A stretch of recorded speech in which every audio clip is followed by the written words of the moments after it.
우리가 읽은 오늘 말씀은 느헤미야의 기도입니다. 4절 말씀, 우리가 읽은 첫 말씀 4절을 보면 내가 이 말을 듣고로 시작합니다. 느헤미야가 들은 말이 무엇인지 우리가 읽지는 않았지만 1절부터 3절 말씀에 나와 있습니다. 현재 느헤미야는 바벨론 포로로 잡혀간 선조들의 후손으로 페르시아 제국이라는 곳에 살고 있습니다. 느헤미야 형제들 중에 한 사람인 하나니가 예루살렘에 갔다가 돌아온 후에 예루살렘을 둘러싸고 있던 성벽이 무너졌다는 소식을 느헤미야에게 전해줍니다. 3절의 말씀을 보면, 느헤미야 1장 3절의 말씀을 보면 그들이 내게 이르되 사로잡힘을 면하고 남아있는 자들이 그 지방 거기에서 큰 환난을 당하고 능욕을 받으며 예루살렘 성은 허물어지고 성문들은 불탔다 하는지라. 저희가 새벽기도 시간에 에스라 말씀을 같이 함께 나누고 있는데요.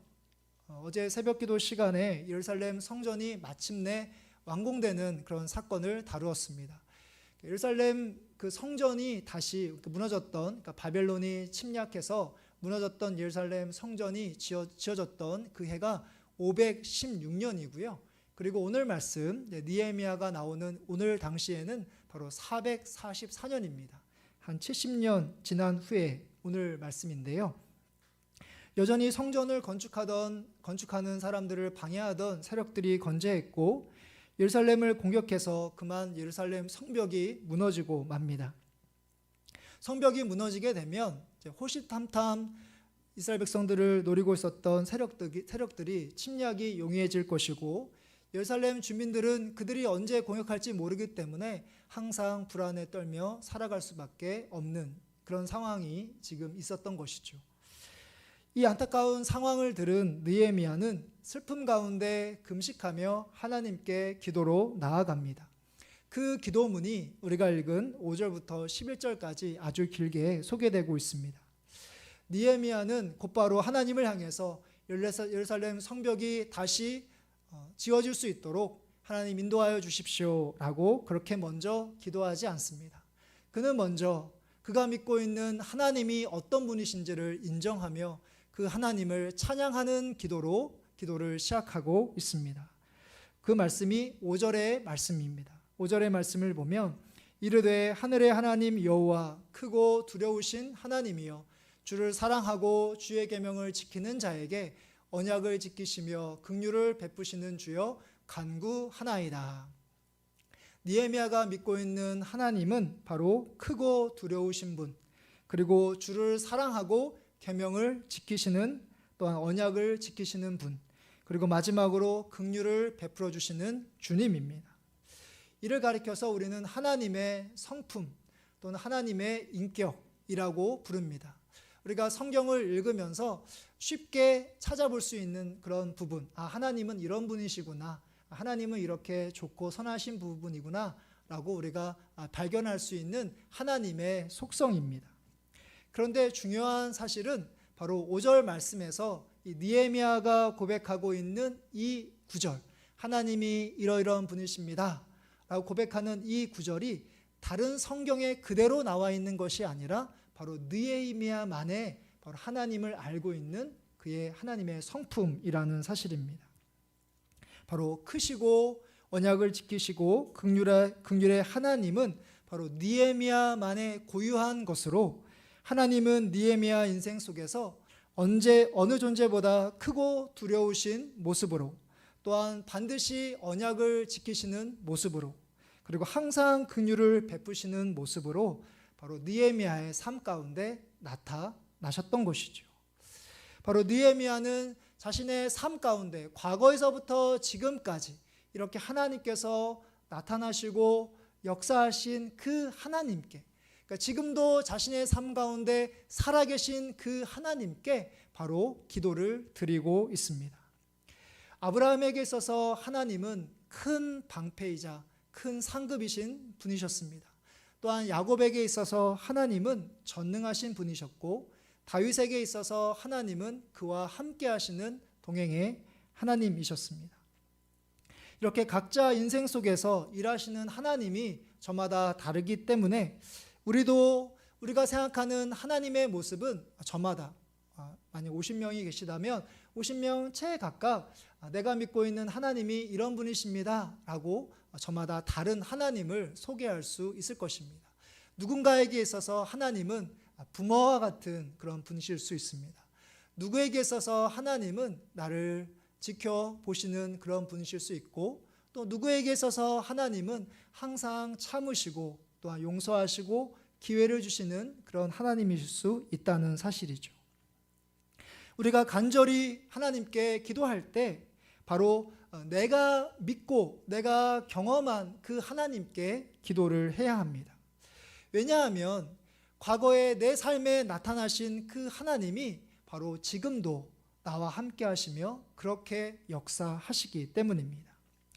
느헤미야는 예루살렘 주민이 환난을 당했다는 소식을 들었을 때 멀리 떨어져 있었기 때문에, 또한 그의 몸이 자유의 몸이 아니었기 때문에 마음대로 갈 수 없었습니다.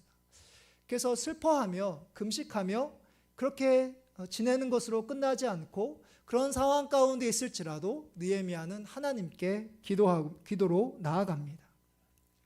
바로 과거에서부터 지금까지 느헤미야 개인의 삶 가운데 함께 하신 그 하나님, 여전히 은혜를 베풀어 주시는 그 하나님께 지금의 이런 상황, 바로 느헤미야가 갈 수도 없고 할 수 있는 것이 참 어려운 상황이지만, 그러나 하나님께 기도하는 것을 통해서 바로 예루살렘 주민을 향하여 하나님께서 은혜를 베풀어 주시기를 하나님께 기도함으로 나아갔던 것입니다. 하나님을 인정하며 기도하는 이 느헤미야를 보시면서 하나님은 기뻐하셨을 것 같은데요. 왜냐하면 느헤미야가 내가 믿고 있는 하나님이 이런 분이십니다 라고 소개하고 있는 이 5절의 말씀이 바로 하나님을 찬양하는 것이기 때문입니다. 그러니까 우리가 생각하는 그 하나님, 하나님께서 우리에게 보여주시는 그 하나님이 이런 분이십니다. 내가 이런 하나님께 기도하는 것입니다 라고 하나님께 그렇게 고백하는 것이기 때문에 이것은 하나님을 향한 찬양이 되고 바로 하나님께서 기쁘게 받으신다는 사실입니다. 그러나 우리는 기도할 때 연약해서 이 하나님의 이 이름, 하나님의 성품, 하나님의 이 성격, 속성을 의지하기보다는 우리 주변에 있는 사람들, 내가 도움을 받을 수 있는 사람이 어떤 분이 있을까? 우리는 주위의 사람들을 먼저 둘러봅니다. 또 우리가 하나님을 외치다 하더라도 정말 생생한 그런 하나님이 아니라 그냥 내 머릿속에 있는 하나님, 그냥 하나님 이렇게 그냥 외치면서 기도할 때가 많다는 것이죠. 물론 그것도 의미가 없는 것은 아니지만 여러분들의 삶 가운데 경험하신 하나님, 그것도 이제 하나님께서 우리 가운데 나타나셨기 때문에 우리가 경험한 것이지만 여러분들만의 그 하나님의 이름을 부르면서 그 하나님께 기도하실 수 있기를 바랍니다. 여러분들도 느헤미야처럼 여러분만의 하나님을 떠올리시며 바로 과거에서부터 지금까지 또 앞으로 영원히 함께 하실 그 하나님의 이름을 인정하시면서 부르시면서 그 하나님을 찬양하면서 기도할 수 있는 여러분들 되시기를 간절히 바랍니다. 자신의 하나님이 어떤 분이신지를 찬양한 느헤미야는 이어서 자신의 죄를 고백하는 기도를 드리고 있습니다. 우리가 읽은 6절 중반절부터 7절까지 말씀을 보면 우리 이스라엘 자손이 주께 범죄한 죄들을 자복하오니 주는 귀를 기울이시며 눈을 여시사 종의 기도를 들으시옵소서. 나와 내 아버지의 집이 범죄하여 주를 향하여 크게 악을 행하여 주께서 주의 종 모세에게 명령하신 계명과 율례와 규례를 지키지 아니하였나이다. 느헤미야는 예루살렘 성벽이 무너진 것을 영적인 관점으로 바라보고 있습니다. 그러니까 이스라엘이 국방이라든지 정치가 잘 안정되고 또한 그들을 공격할 수 있는 것을 잘 막고 준비했다면 그것이 문제라고 보지 않습니다. 또한 그들을 공격한 세력들이 얼마나 강했는지 또한 그들의 탓으로 돌리지도 않습니다. 느헤미야는 이를 바로 죄의 문제로 다룹니다. 예루살렘에 거주하는 주민을 부르는 호칭을 보면 그냥 예루살렘 주민이라고 부르지 않고요. 우리가 아까 읽었던 3절의 말씀을 보면 예루살렘 주민을 가리켜서 사로잡힘을 면하고 남아있는 자들이라고 3절에서 그렇게 소개하고 있습니다. 예루살렘 주민이 어떤 사람들이냐면 바로 사로잡힘을 면하고 그곳에 남아있는 자들이라는 것인데요. 여기서 이야기하는 사로잡힘이란 뭐냐면 바로 바벨론이 남유다를 공격해서 바로 그들을 포로로 잡혀간 그 사건을 가리킵니다. 그러니까 587년에 있었던 그 사건인데요. 그러니까 남유다가 멸망한, 그러니까 북이스라엘은 722년에 먼저 멸망을 당하고 587년에 남유다가 이제 바벨론에 의해서 멸망을 당하게 되는데, 이 바벨론이 강했기 때문에 남유다가 멸망한 것이 아닙니다. 하나님의 말씀, 성경을 잘 보면 바로 하나님께서 남유다의 죄를 심판하시기 위해서, 그러니까 그들을 벌하시기 위해서 이 바벨론이라는 강대국을 사용하셔서 이 남유다를 멸망시킨 거거든요. 그러니까 이 남유다의 멸망에 있어서 끊임없이 바로 성경에서 또한 선지자가 계속해서 이야기하는 것은 뭐냐면 이스라엘 백성들의 죄악 때문에 하나님을 섬겨야 되는데 우상을 섬긴 그들의 죄에 대해서 하나님께서 심판하셨기 때문에 그들이 멸망을 당했다. 또 바벨론 포로로 잡혀갔음을 계속해서 이야기하고 있습니다. 이러한 사건이 있은 이후에 70년이 흘러서 우리가 새벽기도 시간에 살펴보는 것처럼 하나님께서 일자로 포로로 귀환하는 사건이 일어나게 됩니다. 그러니까 수르바벨과 예수아를 통해서 이제 이스라엘 백성들이 다시금 예루살렘으로 돌아오게 되고, 그 다음에 에스라를 통해서 2차로 귀환하게 되어서 성전을 다시 짓고 또한 율법을 다시 또 공부하고 또 성전 중심의 신앙으로 그들을 회복하는 것을 볼 수 있는데요. 그럼에도 불구하고 이렇게 하나님께서 그들을 회복해 주시는 그런 일들이 있음에도 불구하고 여전히 바로 이스라엘 백성들은 죄의 영향력 가운데 있었다는 것을 이 느헤미야가 보고 있었다는 것이죠. 그러니까 예루살렘 성벽이 무너진 것은 우연히 있었던 것이 아니고, 또한 이스라엘 백성들이 경제적으로 또 국방으로 연약했기 때문도 아니라 바로 죄의 문제 때문이라는 것을 바로 이 느헤미야가 고백하고 있습니다. 느헤미야가 이렇게 이 예루살렘 성벽의 이 무너지는 문제를 영적인 문제로 바라보는 것도 참 대단한데요. 이 느헤미야는 결코 이 사건을 누구의 죄, 누구의 잘못이라고 그들을 탓하지 않습니다. 비판하지 않습니다. 느헤미야는 자신과 자신의 아버지의 집이 범죄했기 때문이라고 그렇게 고백하고 있습니다. 우리가 아까 읽었던 7절의 말씀을 제가 쉬운 성경으로 다시 한번 읽어드리면, 저희가 주께 큰 잘못을 저질렀습니다. 주께서 주의 종 모세에게 주신 계명과 규례와 율법을 저희가 지키지 않았습니다.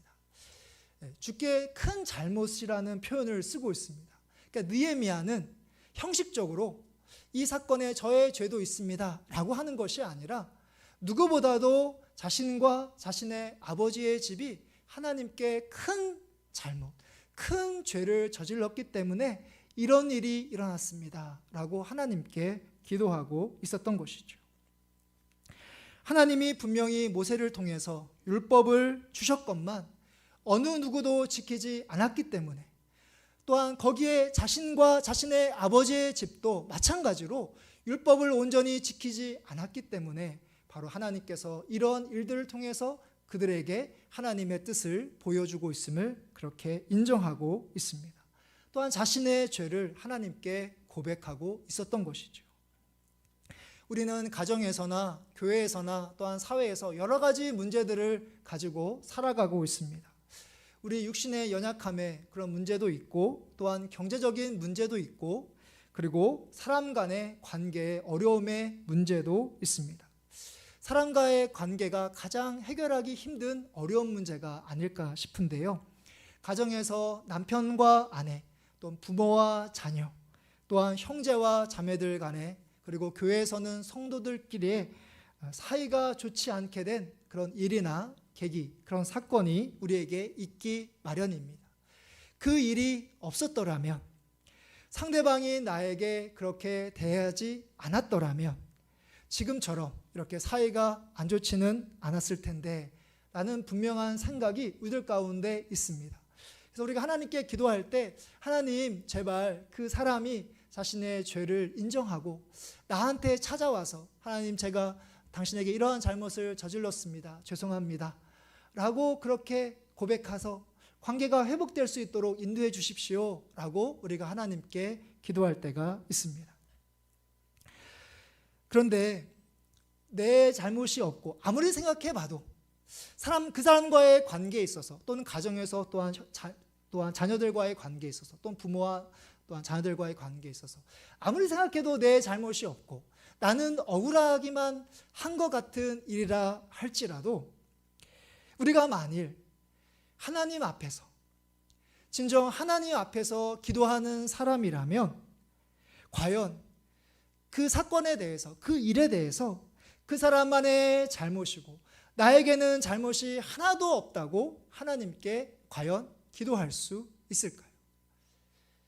우리가 정말 하나님 앞에 기도하는 사람이라면 그 사람 때문입니다, 그 사람의 잘못입니다 라고 우리가 그렇게 기도하고 나는 잘못이 없습니다, 나는 깨끗합니다, 나는 정직합니다, 나는 억울합니다 라고 기도할 수는 없다는 사실입니다.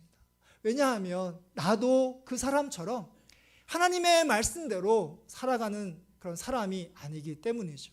나도 그 사람처럼 그 사람을 긍휼히 여기고 예수님처럼 사랑을 베푸는 사람이 아니기 때문입니다. 바로 우리 자신도 상대방처럼 말씀대로 살아가지 못하는 그 사람과 같은 죄인임을 고백할 수밖에 없다는 사실입니다. 아니, 우리 자신은 그들보다 더 큰 잘못을 범하는 죄인일 수도 있다는 사실이죠. 예수님을 믿은 후 우리는 이전보다 마음이 넓어졌고 이전과 다른 삶을 살아가고 있다 할지라도 여전히 연약하기 때문에 우리는 우리 중심적으로 이기적으로 생각하는 그런 모습이 있습니다. 다른 사람들의 모습을 보면서 이러이러한 모습은 잘못됐다 지적하고 그것은 잘못됐다 그렇게 인정해야 된다라고 쉽게 이야기하지만 우리 자신이 얼마나 다른 사람들에게 마찬가지로 아프게 하고 힘들게 하는지를 우리는 잘 모른다는 사실입니다. 나는 잘못 없는데 상대방 때문이라고 우리가 말한다면 그 공동체가 가정이든 또한 이웃이든 우리 교회이든 그 가운데 회복이 일어날 수 없을 것입니다. 상대방의 잘못이라고, 나는 잘못이 전혀 없다고, 나는 괜찮다고 라고 하면 할수록 우리의 관계가 회복될 수 없을 것입니다. 텔레비전에서 여러 가지 이제 뭐 이혼이라든지 결혼 관련돼서 여러 가지 프로그램이 나오잖아요. 그런 모습을 보면서 관계가 회복되는 것을 볼 때는 어떨 때냐면 아, 그렇구나, 나 때문에 당신이 많이 힘들었구나, 내가 미안해, 잘못했어 고백할 때 그 사람들의 관계가 회복되는 것을 경험할 수 있습니다. 가정에서도 마찬가지입니다. 우리가 관계가 나아지려고 하면 당신이 잘해야 돼, 나한테 잘해야 돼 라고 하면 안 되고요. 내가 당신한테 이렇게 잘했어야 되는데 미안해, 내가 이렇게 이야기했어야 되는데 미안해 라고 자녀들에게 또 우리 부모들에게 그렇게 이야기할 때 관계가 회복될 수 있다는 사실이죠. 그래서 우리가 신앙생활 하면서 우리의 성품과 우리의 믿음이 점점 성숙해지는 것을 통해서 상대방에게 잘못이 있다, 나는 잘못이 없다 라고 하는 것이 아니라 바로 우리 가정과 교회 또 심지어 나라와 민족, 세계까지 말씀대로 살아가지 않는 우리의 자신의 죄를 하나님 앞에서 그렇게 고백하는 것을 통해서 신실한 기도의 사람들이 되시기를 간절히 바랍니다. 이제 마지막으로 느헤미야는요, 하나님이 하신 언약에 기대어 기도하고 있습니다. 8절부터 9절의 말씀을 보면 옛적에 주께서 주의 종 모세에게 명령하여 이르시되, 그리고 9절의 말씀을 보면 만일 내게로 돌아와 내 계명을 지켜 행하면 너희 쫓긴 자가 하늘 끝에 있을지라도 내가 거기서부터 그들을 모아 내 이름을 두려고 택한 곳에 돌아오게 하리라 하신 말씀을 이제 청하건대 기억하옵소서. 8절에 보면은 이 느헤미야가 기도할 때요, 그 모세가 명령했던 말씀에 의지하여 그 말씀을 가지고 기도하는 것을 볼 수 있거든요. 이 느헤미야가 인용하고 있는 떠올리는 말씀은 주로 모세가 기록한 책 가운데 신명기의 말씀을 의지해서 그 신명기의 말씀에 기대서 이제 기도하는 것을 볼 수 있는데, 신명기는요 약속의 땅 가나안에 들어가기 전에 모압이라는 곳에서 하나님께서 모세를 통해서 이스라엘 백성들에게 설교하신 말씀이 신명기입니다.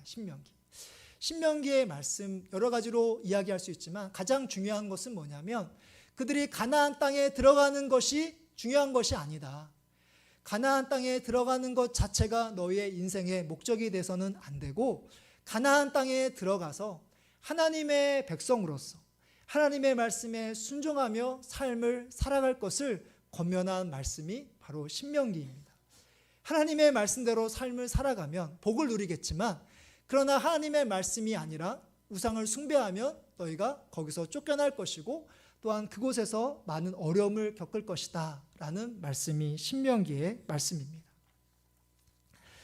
가나안에 들어가서 바로 하나님이 아닌 우상을 숭배한다면 그곳에서도 이방 민족으로부터 고통을 당하겠지만 만일 하나님께로 돌아온다면 바로 하나님께서 그 흩으신 백성을 다시 모으게 해 주실 것이다 라고 약속하십니다.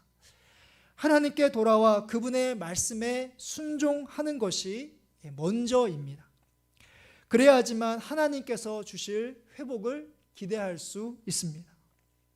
오늘 말씀에서 느헤미야가 간절히 원했던 바로 하나님께서 회복시켜 주시기를 원했던 것은 바로 예루살렘 성벽이 다시 지어지는 것일 것입니다. 이를 위해서 느헤미야는 어린아이가 부모에게 때를 쓰듯이 하나님 예루살렘 성벽이 지어질 수 있도록 인도해 주십시오. 다시 지어져야 되지 않겠습니까? 라고 그렇게 기도하지 않습니다. 오히려 그는 자신부터 하나님께 회개하며 언약의 그 말씀, 하나님께서 모세를 통해서 이스라엘 백성들에게 주셨던 그 언약의 말씀에 귀를 기울입니다. 그리고 하나님이 자신을 통해서 이스라엘도 회개하고 그분께 돌아와서 하나님의 회복을 경험하도록 간구하고 있습니다. 우리들은 하나님의 응답을 기다리며 무조건 이루어달라고 기도할 때가 참 많습니다. 하나님께서는 우리가 회개하기를 원하시는 모습이 있는데 하나님은 우리가 변화되기를 원하는 모습이 있는데 우리는 회개하지 않고 변화하지 않고 그냥 하나님 이거 무조건 들어주셔야 됩니다. 이걸 얻어야 되겠습니까? 가져야 되겠습니다. 누려야 되겠습니다. 라고 우리가 하나님께 기도할 때가 많다는 것이죠. 그럴 때 하나님께서 우리가 이루어주시지 않으면 우리는 하나님께 원망하고 낙심합니다. 하나님이 나를 사랑하지 않나 보다. 하나님이 나와 함께 하시지 않나 보다. 우리는 하나님을 실망하고 또한 우리의 마음이 속상할 때가 있습니다. 근데 성경 어디를 보더라도 하나님께서 우리가 원하는 것을 다 들어주시는 분이시다 라는 내용은 눈 씻고 찾아봐도 한 곳도 찾아볼 수가 없습니다. 물론 하나님이 살아계시고 우리를 사랑하시는 것은 분명한 진리입니다. 그래서 느헤미야도 오늘 말씀 10절의 말씀을 보면 느헤미야는 하나님이 이스라엘을 구속하시는 분이시며 또한 주의 백성으로 삼으신 분이심을 고백하고 있습니다. 그래서 그 구원의 하나님, 그 약속을 이루시는 그 하나님을 경외하며 하나님께 은혜를 구할 때 오늘 말씀 마지막 부분을 보면 하나님께서 느헤미야가 술 맡은 관원장, 높은 위치에 오르게 되고 나중에 하나님께서 느헤미야를 예루살렘에 보내셔서 바로 예루살렘 성벽이 다시 지어질 수 있도록 하나님께서 인도해 주십니다. 우리가 믿고 있는 그 하나님, 바로 하나님께서 구약과 신약을 통해서 우리에게 약속해 주시는 그 하나님의 가장 중요한 부분은 뭐냐면 바로 예수 그리스도입니다. 예수님을 믿는 그런 사람들을 구원해 주시고 또한 영원한 생명을 주실 것을 바로 하나님께서 우리에게 약속해 주십니다. 이 구원을 베풀어 주시는 하나님의 이 약속을 우리가 의지하며 또한 우리에게 베풀어 주실 그 은혜를 또한 구하면서 기도하시기를 바랍니다. 그냥 무조건 내가 원하는 것을 들어주십시오. 하나님 내가 이것을 가져야 되겠습니다. 라고 기도하지 마시고 하나님의 말씀 가운데 있는 그 말씀을 가지고 하나님께서 우리에게 보여주신 진리의 말씀을 가지고 그 말씀을 가지고 하나님께 기도하시기를 바랍니다. 하나님 말씀을 통해서 우리에게 이렇게 약속해 주시지 않았습니까?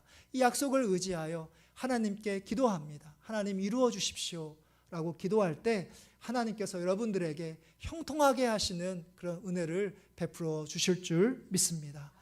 말씀을 마무리하려고 합니다. 19세기에 영국의 영적 부흥을 이끌었던 찰스 스펄전 목사님이 기도에 대해서 이런 이야기를 한 적이 있습니다. 우리로 기도하게 만드는 모든 것이 축복입니다. 우리로 기도하게 만드는 모든 것이 축복입니다. 예루살렘 성벽이 무너지는 상황 가운데 이 느헤미야는 그냥 좌절하고 낙심하는 것이 아니라 하나님께 금식하며 기도함으로 하나님을 인정하고 찬양하는 그런 삶을 살아갑니다. 이 사건을 통해서 자신의 죄를 고백하며 하나님께 거룩한 모습으로 나아가고 있습니다. 또 하나님께서 약속하신 것을 의지하며 그 약속에 순종함으로 자신을 통해서 하나님의 놀라운 일들이 일어날 것을 기대하며 하나님께 모든 것들을 맡기며 나아가고 있습니다. 하나님께서 여러분들에게 여러 가지 기도 제목들을 주셨는 줄 압니다. 여러분들을 힘들게 만들고 근심하게 만들고 또 절망하게 만들려고 하는 것이 아니라 찰스 스펄전 목사님 말씀처럼 우리에게 복을 주시려고 또 우리가 하나님께 감사하게 하시려고 우리에게 기도 제목을 주셨는 줄 믿습니다. 그 기도를 가지고 하나님께 더 가까이 나아가시고 여러분들을 통해서 하나님께서 행하실 것을 기대하며 또한 기다리면서 그렇게 기도에 힘쓰시는 여러분들 되시기를 주님의 이름으로 축복합니다.